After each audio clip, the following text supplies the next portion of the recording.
Hi everyone, this is Celestine with Celestine Cinema, and I'm here to tell you why Disney's Tomorrowland is a highly underrated movie. There will be spoilers, so continue at your own peril. Tomorrowland cost Disney $170 million to make and earned almost $219 million after domestic and international box office and DVD and Blu-ray sales. Of course, this means it was a box office flop and a failure, gaining only $111 million in profits. Before we get into the real meat of this discussion, first let's take a look at our main characters. This is young Frank Walker. He's a smart cookie, creative, and hopeful. At the beginning of the movie, he goes to the World's Fair in an attempt to show off his jetpack that doesn't exactly fly.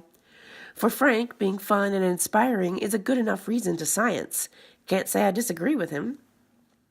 This asshole is Governor Nix. White dude and asshole pretty much sum up his entire character.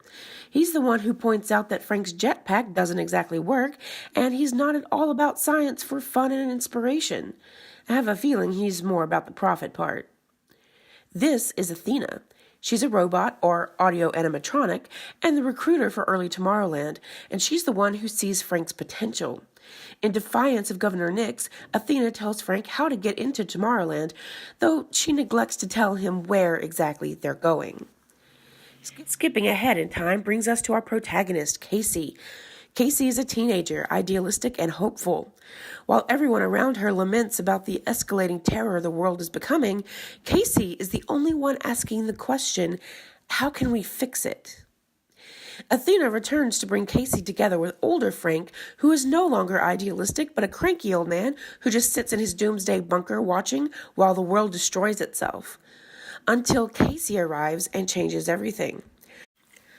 A moment of idealism breeds the tiniest grain of hope in Frank's cynical heart, and he decides he'll take her to Tomorrowland after all. When he does, however, Governor Nix is waiting to kick them out, and this is where the story really kicks into gear. Turns out, Frank invented a time-viewing machine called the Monitor that allows anyone to look backwards or forwards in time. Looking forward revealed a time of static beyond which the world is completely and utterly destroyed. With all supposed attempts to alert the world and change it failed, Nix decided to lock down Tomorrowland as it was and let the world destroy itself. In his way of thinking, all the people who matter are already in Tomorrowland and will survive. Casey, however, figures out that the Monitor is being used to beam the idea of the end of the world straight into people's heads, reinforcing the idea and feeding the bad wolf. When confronted, Nix admits to having done it himself in an attempt to make the people of the world see the path they were headed and stop it. Instead, he claims they embraced it and have run headlong into the end ever since. As an aside, there is an entire conversation here about learned helplessness that never gets brought up in the film, but it is extremely relevant to what Nix effectively did and how he completely misinterprets humanity's reaction to the Monitor's constant feed of death and destruction. But that is potentially another video. Casey, Frank, and Athena decide to destroy the Monitor and stop the feed. A fight ensues, they win, but not without losing Athena to the cause. Poor Athena. It's revealed the narration that began the movie is from a year later, long after the end of the world was supposed to have happened. Under the leadership of Frank and Casey, Tomorrowland has created new audio animatronic recruiters, new pens, and intends to proceed with the plan of opening Tomorrowland to all. So, how is this movie highly underrated? Well, first of all, it is 100% in line with Walt Disney's vision as a creator.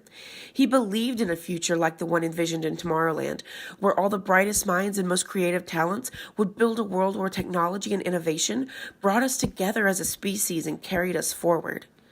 Walt was a modern Renaissance man, never content with resting, always compelled to find new ways of doing things and new creative breakthroughs. This ideal is the backbone of the place created in the movie, a world where the most creative and most hopeful could build the best version of Earth. But more than that, there's a very subtle message threaded throughout the film that isn't explicitly stated, but is there in the visual style and casting. Tomorrowland has a definite opinion on who should be allowed to participate in this future. Chronologically, it starts with the creators, of course. Frank names them in Paris in the Eiffel Tower: Gustave Eiffel, Jules Verne, Nikola Tesla, and Thomas Edison.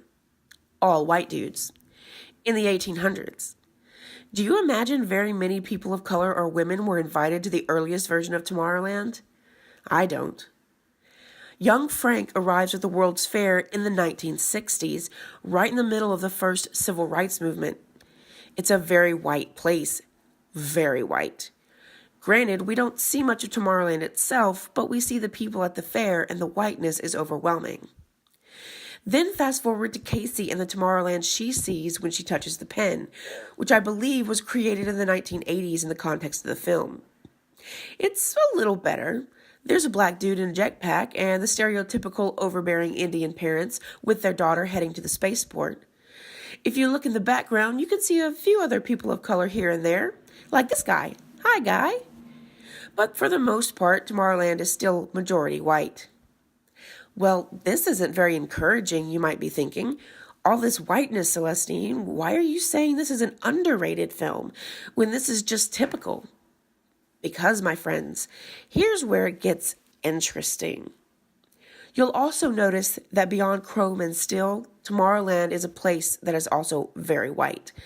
When they aren't metallic, the very buildings are white. I see you hiding in there, Space Mountain. It's very prominent in the present when Casey and Frank arrive in the current version of Tomorrowland. What we see is a bunch of white buildings that are corrupted and crumbling. This isn't just the usual casual racism. This is intentional and highly symbolic. Because you see, Governor Nix is of course white, and when he closes Tomorrowland to the public, all the people we see with him are also white, with the potential exception of one of the guards police, who is in a serving role. Under Governor Nix, Tomorrowland was a bastion of white promise and white hope, and in isolation and xenophobia, it has begun to fall apart. Nix believed in preserving Tomorrowland as it was and holding the borders against everyone he decided wasn't worthy. Not only does he fail spectacularly in the end, but he failed long before Casey and Frank showed up. His failure is written in every ill-maintained building, every piece of crumbling infrastructure. It is given to us to see in the slow decay of the place he sought to save at the expense of everyone else. Now, it gets even better. What does the film tell us is the answer, the solution to the end of the world and to the crumbling loss of the future? Well, take a look at the new recruiters. They are children of various nationalities and races, and they are sent all over the world. The people they are shown to give pens to come from every country, every race, presumably every religion, from a variety of fields and occupations, from a Chinese judge to a Sikh engineer, to an African zoologist to a white ballerina, and even a waitress. We see everyone is needed. Everyone has value, everyone has something to give. This is why this movie is highly underrated, because the writers and directors chose to be more subtle with its true message. Yes, the story is about hope and perseverance and never giving up, no matter how many times people tell you to, but it's also a very subtle jab against racism and a call for us to see how damaging it is to isolate ourselves from people who are different from us just because we may not understand them. So I want to know, which wolf are you going to feed?